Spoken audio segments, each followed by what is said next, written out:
أعوذ بالله السميع العليم من الشيطان اللعين الرجيم بسم الله الرحمن الرحيم الحمد لله الذي أنزل الفرقان على عبده ليكون للعالمين نذيرا والصلاة والسلام على من جعله شاهدا ومبشرا ونذيرا والداعيا إلى الله بإذنه وسراجا منيرا والصلاة والسلام والتحية والإكرام على أهل بيته الطيبين الطاهرين المعصومين المظلومين والصلاة والسلام على أشرف الأنبياء والمرسلين سيدنا وحبيبنا وطبيب نفوسنا أبي القاسم محمد والصلاة والسلام والتحية والإكرام على أهل بيته الطيبين الطاهرين المعصومين المظلومين وصحبه المنتجبين على لعنة الله على أعدائهم أجمعين من الآن إلى قيام يوم الدين بسم الله الرحمن الرحيم أوصيكم عباد الله بتقوى الله قال الله تبارك وتعالى في كتابه الكريم وهو أصدق القائلين وقوله الحق كنتم خير أمة أخرجت للناس تأمرون بالمعروف وتنهون عن المنكر সর্বপ্রথম নিজেকে এবং উপস্থিত মুমিনিন ও মুমিনাতকে তাকওয়ার আহ্বান জানাচ্ছি। আল্লাহ রাব্বুল আলামিন আমাদেরকে মুত্তাকি হওয়ার তৌফিক দান করুক। আমরা যে বিষয়ে আমাদের আলোচনা অব্যাহত ছিল সেটা ছিল হক্কে বিলায়াত। অবশ্যই আল্লাহ রাব্বুল আলামিনের পক্ষ থেকে নির্ধারণ করা হয়েছে কে সৎ কাজের আদেশ দেবে, অসৎ কাজে বাধা প্রদান করবে। কিন্তু পরিতাপের বিষয়, পয়গম্বর ইসলাম সাল্লাল্লাহু আলাইহি ওয়াসাল্লামের পর এই সৎ কাজে আদেশ এবং অসৎ কাজে বাধা প্রদান করা তো অনেকটা স্থগিত ছিলই। আল্লাহ রাব্বুল আলামিন যাদেরকে আমর বিল মারুফ করার নির্দেশ দিয়েছিলেন তাদের থেকে দুনিয়া সরে গিয়েছিল। অর্থাৎ বিলায়েতে মওলায়ে মুত্তাকিয়ান আলী ইবনে আবি তালিব আলাইহিস সালাতু ওয়াস সালাম, বিলায়েতে সৈয়দাতুন নিসাইল আলামিনকে যেইভাবে মেনে নেওয়া উচিত ছিল মানা হয়নি। আর যখনই একটি গ্যাপ তৈরি হবে সেখানে কোনো জালিম ওই পথটাকে দখল করে ওই জায়গাটাকে ফিল আপ করবে। মুসলমানদের উচিত ছিল আলী ইবনে আবি তালিব আলাইহিস সালাতু ওয়াস সালামের বেলায়েতকে মেনে নেওয়া, ওনার নেতৃত্বকে মেনে নেওয়া। যখন মেনে নেয়নি, গ্যাপ তৈরি হলো, যে কারণে আমরা দেখতে পাচ্ছি যে ওই গ্যাপটাকে মাসুম ব্যতীত ফিল আপ করা হলো। মাসুমকে বাদ দিয়ে গায়রে মাসুমকে নেতৃত্ব দিয়ে এমন এক অবস্থায় নিয়ে যাওয়া হলো যে সৎ কাজের আদেশ অসম্ভব হয়ে পড়ল।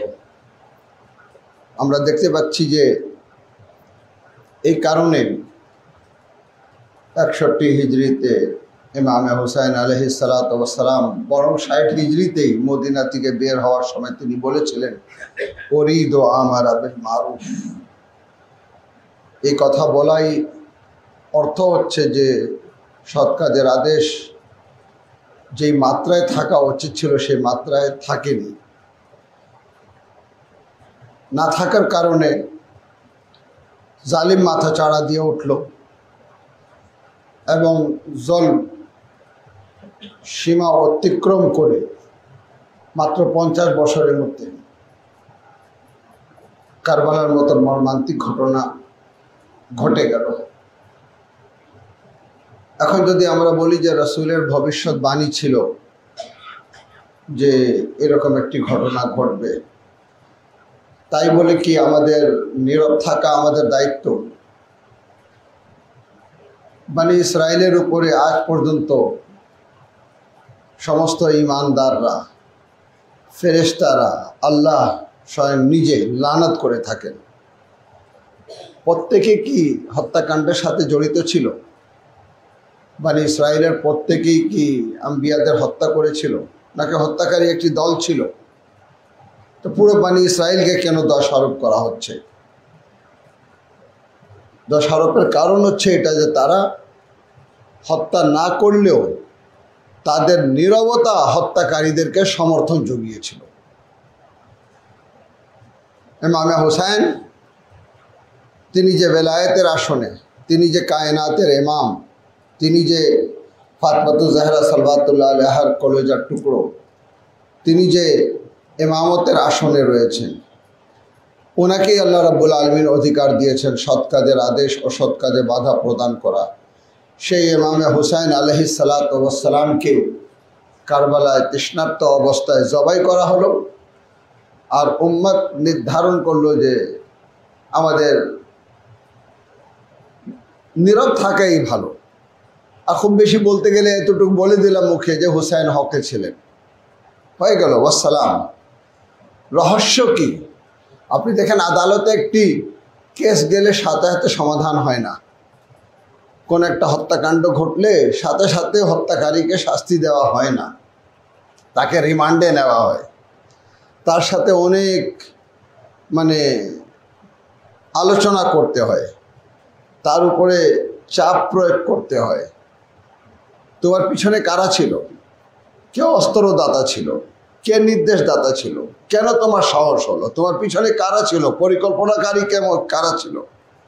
এগুলার বের না হওয়া পর্যন্ত হত্যাকারীকে শাস্তি দেওয়া হয় না। হত্যাকারীর পিছনে যারা রয়েছে তাদেরকেও খুঁজে বের করা হয়। আমরা কারবালার ঘটনার পর আমরা বলবো ঠিক আছে, ঘটে গেল ঘটনা, আমরা নীরব থাকলাম। এটা কি বিচার হলো? আমাদের সাধারণ সমাজে যে বিচার, এই বিচারটাও যদি করতে হয় তাহলে অবশ্যই আমাদের ইমামে হুসাইন আলাইহিস সালাতু ওয়াস সালামের হত্যাকারীর পিছনে কারা ছিল, কারা তাদেরকে সাহস জুগিয়েছে, কেন ইয়াজিদের মতন জালিম খেলাফতের আসনে আসন্নিত হলো, কেন খলিফাতুল মুসলিমিন হিসাবে তাকে নিয়োগ দেওয়া হলো? এই পিছনের রহস্য আমাদেরকে চর্চা করতে হবে। এই জন্য ইমামে হুসাইন আলাইহিস সালাতু ওয়াস সালামের কন্দনের জন্য আমরা যে মজলিস করি, এই মজলিসে যদি শুধু ইমামে হুসাইনের মাসায়েব পড়ে শেষ করে দেওয়া হতো তাহলে হয়তো আমাদের এই মজলিসের হক আদায় হতো না। আমরা এই মজলিসগুলোতে আমরা ইতিহাস পর্যালোচনা করে দেখি, আমরা ইতিহাসকে নিয়ে আমরা আলোচনা করি, আমরা দেখি এর পিছনে কারা ছিল, কেন এই ঘটনাটা ঘটে গেল। যখন আমরা পিছনে সেই আওয়ামিলগুলাকে, পিছনে সেই কারণগুলাকে যখন আমরা দেখতে পাই, তখন কিন্তু আমরা সচেতন হই যে নেফাক কিভাবে মাথা চাড়া দিয়ে উঠতে পারে, কিভাবে মুমিন মুনাফিক হয়ে যেতে পারে, কিভাবে একজনের ঈমান নষ্ট হতে পারে। আমরা যখন পিছনের রহস্যগুলো দেখি তখন আমরা বুঝতে পারি যে আসল রহস্য হচ্ছে এটা না যে ইমামে হোসেন কারবালায় শহীদ হয়ে গেলেন। আসল রহস্য হচ্ছে এটা যে পয়গম্বরে ইসলামের পরে বেলায়েতে আহলে বাইতকে মেনে নেওয়া হয়নি। এটা হচ্ছে আমাদের মজলিসের মাধ্যমে রিসার্চ করে আমরা এই রেজাল্টে পৌঁছেছি, যেটার বিরোধিতা করার কারো সাহস নেই। আমরা যদি এই ইতিহাস কারো সামনে রাখি, সেও যদি বিবেকবান হয় তাকে গ্রহণ করতেই হবে যে ইমামে হুসাইন আলাইহিস সালাতু ওয়াস সালামের শাহাদাতের পিছনে মূল কারণ ছিল ওলায়েতে আলী ইবনে আবি তালিবকে স্বীকৃতি না দেওয়া। যদি ওলায়েতে আলী ইবনে আবি তালিবকে স্বীকৃতি দেওয়া হতো, হযরতে মুহসিন শহীদ হতেন না, হযরতে ফাতেমা শহীদ হতেন না, মওলাই মুত্তাকিয়ান শহীদ হতেন না, ইমামে হাসান শহীদ হতেন না, আর কারবালা অনুষ্ঠিত হতো না। বেলায়েতকে স্বীকৃতি দিলে কিছুই হতো না, সবাই থাকতো যারা আহলে বাইতের উপরে। একটা ইউনিভার্সিটিতে একটা মানুষ পড়ালেখা করার পর এক পর্যায়ে গেলে তাকে থিসিস লিখতে হয়। আমরাও আমাদের মজলিসে আলাপ আলোচনা করার পর আমরা এক রেজাল্টে পৌঁছে গেছি। সেই রেজাল্ট হচ্ছে এটাই আমাদের মজলিসের আলোচনা। আমাদের এই মজলিসে ইমামে হোসাইন এবং তার শাহাদাতের পিছনে যে রহস্য, সেগুলো উদ্ঘাটন করতে গিয়ে আমরা কিন্তু অলরেডি ভালো করে বুঝতে পেরেছি যে উম্মতে মুহাম্মাদি এখানে অনেক বড় একটি অপরাধের সাথে সংযুক্ত। সেটা হচ্ছে বেলায়েতে আহলে বাইতকে মূল্যায়ন না করা। যদি বেলায়েতে আহলে বাইতকে মূল্যায়ন করা হতো, কারবালা অনুষ্ঠিত হতো না। জালিমকে সুযোগ করে দেওয়া হলো। যখন জুলম সহ্য করা হয়, জুলমের মাত্রা বেড়ে যায়। জুলমের মাত্রা যখন বেড়ে যায়, তখন বড় জুলম অনুষ্ঠিত হয়। আপনারা দেখেন না, আজকে ফিলিস্তিনিদের জমিন দখল করে যারা সেখানে ক্ষমতা প্রয়োগ করছে, কারণ কি? তারাও কিন্তু জুলমের মাধ্যমে তাদের যাত্রা শুরু হলো। যদি সে প্রথমেই এই জালিমকে উৎখাত করা হতো, তাহলে আজ এত শক্তিশালী হতো না। দেখা যাচ্ছে যে আরবদের সাথে যুদ্ধে প্রত্যেককে পরাজিত করে আজকে অত্যন্ত শক্তিশালী অবস্থায় অবস্থান করছে। এখানে আমরা কাফিরদের পাশাপাশি মুনাফিকদের ভূমিকা দেখতে পাচ্ছি, কি যে মুনাফিকরা প্রকাশ্যভাবে মাজলুমদের পক্ষে কথা বলে, কিন্তু মানে গোপনে জালিমের পক্ষে অবস্থান নেয়, জালিমকে সাহায্য করে দেয়। ইসলামের যে চিত্র আমরা 61 হিজরিতে দেখেছিলাম, সেটা কিন্তু আমরা এখনো দেখছি। এই জন্য আমরা 61 হিজরির পর থেকে এখন পর্যন্ত আমরা সতর্ক করে যাচ্ছি, আমরা স্পষ্ট করে যাচ্ছি। এই সতর্কতার কারণে আজকে মুহিব্বিনে আহলে বাইত একটি শক্তিতে পরিণত হয়েছে। শিয়ানে আলী একটি শক্তিধর একটি জাতি হিসাবে পরিণত হয়েছে। কেন? তারা জানে জালিম কিভাবে তৈরি হয়, মাজলুম কিভাবে নির্যাতিত হয়, জালিমকে প্রতিহত করতে গেলে কি করতে হবে, জালিমকে প্রতিহত করতে গেলে কেমন মূল্য দিতে হবে, এবং যত মূল্যই দিতে হোক না কেন, আমরা আল্লাহর বান্দা, আমরা জুলমকে প্রতিহত করে আল্লাহর কাছে সম্মানিত অবস্থায় তার সামনে যাব। সাল্লাল্লাহু আলাইহি মুহাম্মদ ওয়া আলি মুহাম্মদ। এই জন্য আল্লাহ রাব্বুল আলামিন বলেছেন, খায়রে উম্মত কারা? ইমামে হোসেন বলছেন, উরিদু আমারা বিল মারুফ ওয়া আনহা আনিল মুনকার। আমি চাই সৎ কাজের আদেশ, অসৎ কাজে বাধা প্রদান করতে। আমি চাই বলতে এই পরিবেশটা ছিল না। উরিদু আন ইসলাহে উম্মতে জাদ্দি। আমি আমার নানার উম্মতকে সংশোধন করতে চাই। কার কাছে চলে গিয়েছিল ইসলাম যে এরকম একটি অবস্থা সৃষ্টি হলো যে ইমাম হোসেন বলছেন, আমি সংশোধন করতে চাই, ইসলাহ করতে চাই। এমনভাবে ফাসাদ ঢুকে পড়েছিল যে ইমামে হোসেনকে বের হতে হলো। অনেক নাপাকিকে পানি দিয়ে পাক করা হয়, কিন্তু অন্তর যদি নাপাক হয়ে যায়, সেটা পানি দিয়ে পাক হয় না, সেটা মাসুম ইমাম তার সঙ্গী সাথীদের রক্ত দিয়ে সেটাকে পাক করেছিলেন। আজ আমাদের কাছে হক ও বাতিল স্পষ্ট হয়ে গেল, জালিম ও মাজলুম স্পষ্ট হয়ে গেল। আজকে আমাদের কাছে যাদেরকে খলিফা বানানো হয়েছিল এবং সেই খেলাফত ও ইমামত আমাদের কাছে স্পষ্ট হয়ে গেল। এখন যদি আমরা নীরব থাকি, নিশ্চিতভাবে আমাদের নাম মুনাফিকদের মধ্যে আসবে। আমাদের নীরবতা কোনো কারণ নেই। আমাদেরকে হকের পক্ষে অবস্থান নিতে হবে, হুসাইনের পক্ষে অবস্থান নিতে হবে, হুসাইনিয়াতের চর্চা করে নেফাককে নিজের অন্তর থেকে বের করে দিতে হবে, হুসাইনিয়াতের চর্চা করে বেলায়েতে আহলে বাইতকে স্বীকৃতি দিতে হবে। আর বেলায়েতে আহলে বাইতকে মূল্যায়ন করে আমরা কিন্তু পরিপূর্ণভাবে মুমিন হতে পারবো, এবং সেই ইসলাম, যে ইসলাম আমাদের মূল্যায়ন করা উচিত, সেটাকে আমরা মূল্যায়ন করতে পারবো। আল্লাহ রাব্বুল আলামিন আমাদেরকে তৌফিক দান করুন যেন আমরা হুসাইনি চেতনা নিয়ে আমরা জালিমকে যেন উৎখাত করতে পারি, জালিমের জুলম থেকে মাজলুমকে যেন রক্ষা করতে পারি। বিসমিল্লাহির রহমানির রহিম। কুল হুয়াল্লাহু আহাদ আল্লাহুস সামাদ লাম ইয়ালিদ ওয়া লাম ইউলাদ ওয়া লাম ইয়াকুল লাহু কুফুওয়ান আহাদ। এই পানি নাই এখানে?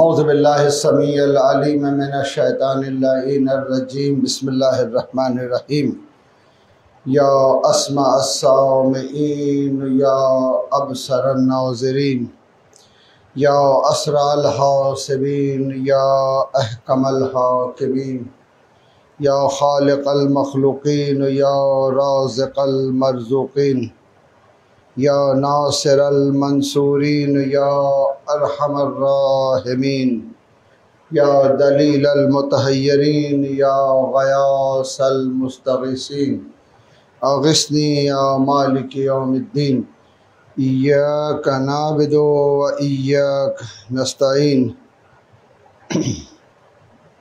يا صريخ المكروبين يا مجيب الدعوة المضطرين أنت الله رب العالمين أنت الله لا إله إلا أنت الملك الحق المبين الكبرياء رداؤك اللهم صل على محمد المصطفى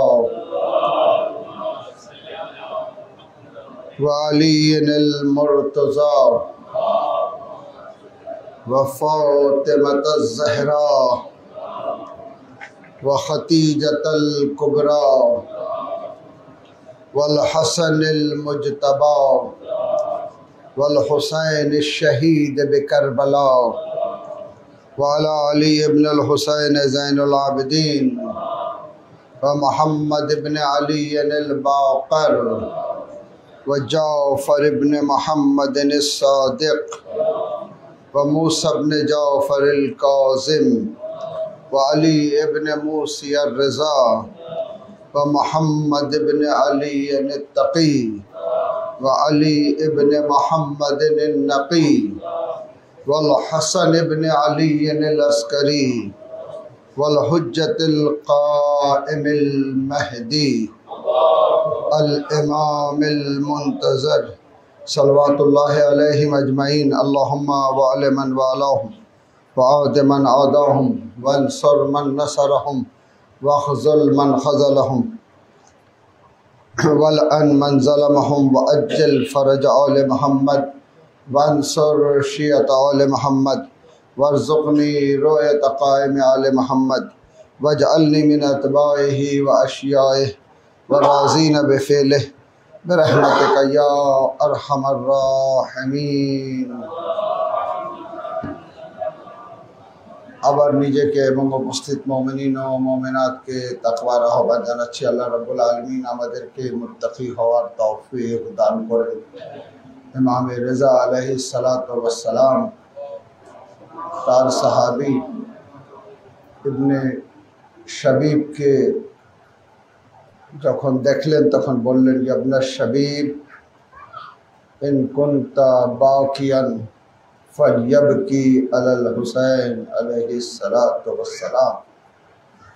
এই শাবিব, যদি কোনো কিছুর উপরে কাঁদতে হয় তাহলে আমার হুসাইনের উপরে কর্তন করো। অর্থাৎ যেই ধরনের শোকই আমাদের আসুক না কেন, আমরা আমাদের এই শোককে, আমাদের এই গমকে ইবাদতে পরিণত করি ইমামে হুসাইন আলাইহিস সালাতু ওয়াস সালামের কন্দনের মাধ্যমে। যারা প্রশ্ন তুলছে তারা রহস্য জানে না। তারা যদি জানতো তাহলে তারাও কিন্তু আমাদের পাশে অবস্থান করত। আপনারা যে কাঁদছেন ইমামে হুসাইন আলাইহিস সালাতু ওয়াস সালামের মাসায়েবের উপরে, এটার বেশ কিছু প্রভাব রয়েছে। এক, বেনাফসেহি কন্দন হচ্ছে ইবাদত। বেনাফসেহি কন্দন হচ্ছে ইবাদত। রাসূল খুদা সাল্লাল্লাহু আলাইহি ওয়াসাল্লাম তখন হুসাইনকে কেন্দ্র করে কেঁদেছিলেন যখন ইমামে হুসাইন শহীদ হন। আমরা সকলে জানি সেই ঘটনাটা, এবং সিয়াসাত্তাতেও রয়েছে। ইতিহাস স্পষ্ট লিখেছে যে রাসূল খুদা সাল্লাল্লাহু আলাইহি ওয়াসাল্লাম উম্মে সালমাকে বলেছিলেন যে আমার রুমে যেন কেউ প্রবেশ না করে, কিন্তু হঠাৎ বাইরে থেকে আসলেন ইমামে হুসাইন আলাইহিস সালাতু ওয়াস সালাম। বয়স কম ছিল, ছুটে গিয়ে নানা রুমে প্রবেশ করেন। আর কিছুক্ষণ পর রাসূল খুদা সাল্লাল্লাহু আলাইহি ওয়াসাল্লামের কন্দনের আওয়াজ উম্মে সালমা শুনতে পান। গিয়ে জিজ্ঞাসা করেছিলেন যে ইয়া রাসূলুল্লাহ, আপনি এভাবে কাঁদছেন হুসাইনকে জড়িয়ে ধরে। এবং হযরত আয়েশা থেকে রিওয়ায়াত রয়েছে যে রাসূল খুদা সাল্লাল্লাহু আলাইহি ওয়াসাল্লামের চোখের পানি ইমামে হুসাইনের জামার উপরে পড়ছিল, রিশে মুবারক পুরোটা ভিজে গিয়েছিল। জিজ্ঞাসা করলেন, বলে উম্মে সালমা, আমাকে জিবরিল সংবাদ দিয়েছেন যে হুসাইনকে তৃষ্ণার্ত অবস্থায় জবাই করা হবে। উম্মে সালমা জিজ্ঞাসা করেছিলেন, ইয়া রাসূলুল্লাহ, যখন ওনাকে শহীদ করা হবে আপনি কি সেই সময় থাকবেন? রাসূল খোদা বললেন, না আমি থাকব, না আবুল হাসান আলী মুর্তজা থাকবেন, না ফাতেমাতু জাহরা সালাওয়াতুল্লাহ আলাইহা থাকবেন। হ্যাঁ উম্মে সালমা, তুমি সেই সময় বেঁচে থাকবা এবং তুমি ইমামে হুসাইনের শোকে কন্দন করবা। আল্লাহু আকবার। তখন একটি কন্যার পরিবেশ সৃষ্টি হলো, যখন রাসূল খোদাও কাঁদছিলেন, উম্মে সালমাও কাঁদছিলেন, বাড়ির সকল সদস্যরা কাঁদছিলেন। এটা প্রথম মজলিস ছিল যেটা অনুষ্ঠিত হয়ে গেল। এরপরে আমরা দেখতে পাচ্ছি যে 61 হিজরি আশুরার দিন যখন ইমামে হুসাইন আলাইহিস সালাতু ওয়াস সালাম শহীদ হয়ে গেলেন, ঠিক সেই সময় উম্মে সালমা মদিনায় ঘুমন্ত অবস্থায় ছিলেন। রাসূল খোদা সাল্লাল্লাহু আলাইহি ওয়াসাল্লামকে দেখতে পান এমন এক অবস্থায় যে সমস্ত শরীর ধুলা বালুতে ভরা। তখন তিনি জিজ্ঞাসা করলেন, ইয়া নবী আল্লাহ, আপনার এই অবস্থা? বলে, উম্মে সালমা, আমি কারবালা থেকে আসছি, এই মুহূর্তে আমার হুসাইনকে শহীদ করে দেওয়া হলো। আল্লাহু আকবার। রাসূলও কাঁদছিলেন। উম্মে সালমা তখন তিনিও উঠে সেই মাটির দিকে তাকালেন, যে মাটি রাসূল খোদা সাল্লাল্লাহু আলাইহি ওয়াসাল্লাম নিজে দিয়েছিলেন, সেই মাটির রক্তে পরিণত হলো। হযরত উম্মে সালমাও কিন্তু কন্দন করলেন। এই অবস্থায় কিন্তু কারবালার ইতিহাসকে রেখে দেওয়া হয়নি। বারবার আমাদেরকে তাকিদ করা হয়েছে যে হুসাইনের উপরে কন্দন করো। যদি তোমার কেউ দুনিয়া থেকে বিদায় নেয়, তার উপরে কন্দন না করে হুসাইনকে স্মরণ করো। কেন? হুসাইনের কন্দন হচ্ছে মানুষের মধ্যে একটি শক্তি সঞ্চার করে, জালিমের বিরুদ্ধে ঘৃণা সৃষ্টি করে, মজলুমের পক্ষে অবস্থান নেওয়ার শক্তি যোগায়। আজকে যারা নীরব, তাদের মধ্য থেকে মুনাফিক জন্ম নেয়। কিন্তু যারা হুসাইনি চেতনাকে জাগ্রত রেখে হুসাইনের উপরে কন্দন করে জালিমের বিরুদ্ধে ঘৃণা সৃষ্টি করেন, মজলুমের পক্ষে নেওয়ার অবস্থা সৃষ্টি করেন, তাদের মধ্য থেকে কিন্তু মুনাফিক বের হয় না। এই জন্য আজকে কোনো টেরোরিস্ট কিন্তু মাকতাবে আহলে বাইতে বের হয়নি, মাযহাবে আহলে বাইতে বের হয়নি। কেন? আমরা জলমকে ঘৃণা করি। এই জন্য কোনো যুদ্ধের সূচনাও কিন্তু আমাদের হাত দিয়ে হয় না। আমরা যখন যুদ্ধ চাপিয়ে দেওয়া হয় তখন আমরা প্রতিরোধ করি। ইমামে হুসাইন আলাইহিস সালাতু ওয়াস সালামের কন্দন করা এটা হচ্ছে একটি ইবাদত। শুধু ইবাদত না, রুহের পবিত্রতা, আত্মার পবিত্রতা, নাফসের পবিত্রতা, চেতনার পবিত্রতা, আপনার সঠিক জিহাদের ধারণা সৃষ্টি, সঠিক দ্বীনের প্রতি অবস্থান নেওয়া, তারপরে দ্বীনের প্রতি এমন ভালোবাসা যে প্রয়োজন হলে আমি আমার জীবন উৎসর্গ করে দেব, প্রয়োজন হলে আমি আমার সব কিছু দ্বীনের জন্য দিয়ে দেব। এই সবকটা কিন্তু হুসাইনি চর্চার মধ্যে নিহিত রয়েছে। আপনি হুসাইনি চর্চা করবেন না, নীরবে আপনার মাঝখান থেকে মহরম চলে যাবে। হায় আফসোস, প্রত্যেক মহরমে আমরা চিন্তা করি এবার মহরমে হয়তো জাগরণ আসবে। কেন? জাগরণ আসবেই মহরমের পরে। এই কারণে বলা হয়েছে যে কতলে হুসাইন আসল মে মর্গে ইয়াজিদ হ্যায়।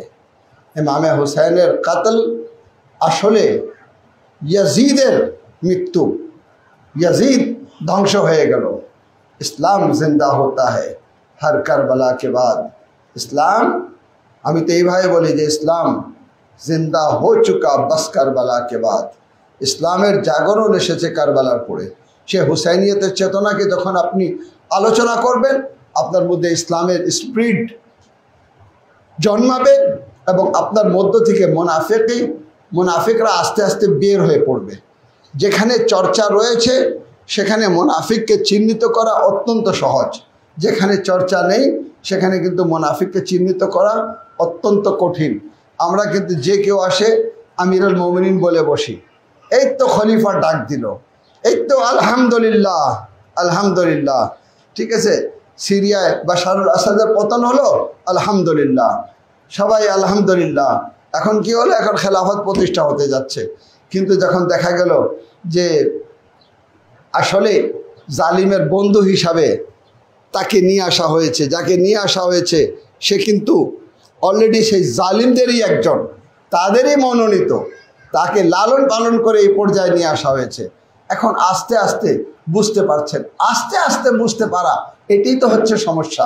আস্তে আস্তে বুঝতে পারবেন কেন? কারবালার মাধ্যমে চিনার চেষ্টা করেন।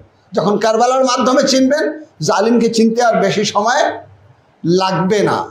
ইমামে হোসাইন আলাইহিস সালাতু ওয়াস সালামের মাধ্যমে জালিমকে চিনার চেষ্টা করেন। আমরা যারা আজকে ইমামে হোসাইন আলাইহিস সালাতু ওয়াস সালামের উপরে কন্দন করি, আমাদেরও দায়িত্ব যে আমাদের এই কন্দনের মাধ্যমে আমাদের আজাদারিকে সীমিত রাখা, আনুষ্ঠানিকতার মাধ্যমে আজাদারিকে সীমিত রাখা, বা এই কয়দিন আজাদারিকে বুকে ধারণ করা, এটাই যথেষ্ট না। হুসাইনের চেতনা আমাদের মধ্যে সবসময় কিন্তু ওই ছোট বাচ্চা রেলিং থেকে দেখো পড়ে না যায়, বাইরে কেউ আসে দেখো সালওয়াত পড়েন মোহাম্মদ বা আলে মোহাম্মদ। আমাদের মুহররমের যে আমরা মজলিস করি, আলোচনা করি, এই আলোচনাকে অন্যদের কাছে ছড়িয়ে দিতে হবে। এমন ব্যাপকভাবে এই বিষয় নিয়ে আমাদের আলোচনা করতে হবে যেন মুহররম পরিবর্তন নিয়ে আসে। আর কত 61 হিজরি থেকে এখন পর্যন্ত মুহররম নিয়ে চর্চা হচ্ছে। একদল রয়েছে যে আনুষ্ঠানিকতার মধ্যে কিন্তু সীমাবদ্ধ, আর একটি দল রয়েছে যারা বাস্তব হুসাইনি হওয়ার মানে চেষ্টায় এগিয়ে যাচ্ছে।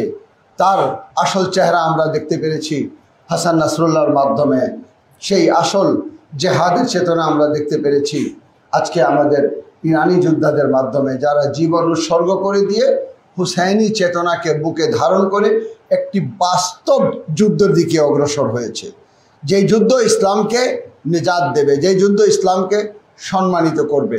আপনাদের এটা দেখা দরকার নেই কোন দেশ নীরবে রয়েছে, আপনার এটা দেখা দরকার হুসাইনি চেতনা যেখানে রয়েছে হক সেখানে রয়েছে। হুসাইনি চেতনা যেখানে অবস্থান করছে হক সেখানে অবস্থান করছে। হুসাইনি চেতনা যেখানে অবস্থান করছে সেখানে কিন্তু জালিমের বিরুদ্ধে রুখে দাঁড়ানোর যে বাস্তবতা সেটা কিন্তু সেটা পরিলক্ষিত হচ্ছে। তাহলে আসুন আমরা এই মুহররমকে এইভাবে যেতে দেই না, আমরা আমাদের ভাইদের কাছে স্পষ্ট করি যে ভাই, আমাদের এই মিছিল দেখে পাশে দাঁড়িয়ে শুধু ছবি তুললে বা দাঁড়িয়ে থাকলে হবে না। আপনি এই মিছিলে অংশগ্রহণ করলে কেউ হয়তো আপনাকে বলবে শিয়া হয়ে গেছে, এতটুকুই বলবে, কিন্তু আপনি নিশ্চিত চিন্তা করে দেখুন যে এই মিছিলে অংশগ্রহণ করা আপনার ইমানি দায়িত্ব কিনা।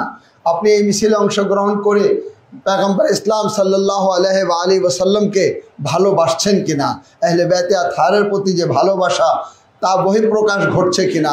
আপনি দেখুন যে আপনি হুসাইনের পক্ষে মিছিলে অংশগ্রহণ করে আহলে বাইতের প্রতি যে আপনি সোচ্চার সেটা স্পষ্ট হচ্ছে কিনা। আপনি আহলে বাইতের প্রতি আপনার ভালোবাসা রয়েছে কিনা, আপনি জালিমের বিরুদ্ধে সোচ্চার কিনা, আপনি মাজলুমের পক্ষে অবস্থান নিয়েছেন কিনা। এটা হচ্ছে একটি ইমানি দায়িত্ব, এটা হচ্ছে একটি গুরুত্বপূর্ণ দায়িত্ব। এই দায়িত্ব নীরব থেকে এই দিনগুলা পার করার নয়, বরং এই দিনগুলাতে হুসাইনি চেতনাকে লুফে নেওয়া, হুসাইনি চেতনাকে বুকে ধারণ করা, হুসাইনি চেতনাকে মানে নিয়ে ইসলামকে শক্তিশালী করা, জালিমদেরকে দুর্বল করা, মাজলুমকে শক্তিশালী করা, এটা কিন্তু গুরুত্বপূর্ণ দায়িত্ব। এখন এমন এক যুদ্ধ হয়ে গেল জালিম আর মাজলুমের, এমন এক যুদ্ধ হয়ে গেল হক ও বাতিলের। এখন তো আপনার চিন্তা করা উচিত যে যারা আজকে মাজলুমের পক্ষে অবস্থান নিয়েছে, যারা জালিমের বিরুদ্ধে যুদ্ধ করেছে, তার চেতনার মধ্যে কি রয়েছে? তার চেতনার মধ্যে রয়েছে লব্বাইক ইয়া হুসাইন। যদি এই চেতনা তার মধ্যে থাকে তাহলে লব্বাইক ইয়া হুসাইন সকলের বলা উচিত জালিমের বিরুদ্ধে অবস্থান করতে গিয়ে। সালবাত পড়েন মুহাম্মদ ওয়া আলে মুহাম্মদ। আল্লাহ রাব্বুল আলামিন বাহকে মুহাম্মদ ওয়া আলে মুহাম্মদ আমাদেরকে কারবালা থেকে শিক্ষা নিয়ে ঐক্যবদ্ধ হয়ে জালিমের বিরুদ্ধে রুখে দাঁড়ানোর তৌফিক দান করুন। বিসমিল্লাহির রহমানির রহিম। কুল হুয়াল্লাহু আহাদ আল্লাহুস সামাদ লাম ইয়ালিদ ওয়া লাম ইউলাদ ওয়া লাম ইয়াকুল লাহু কুফুয়ান আহাদ।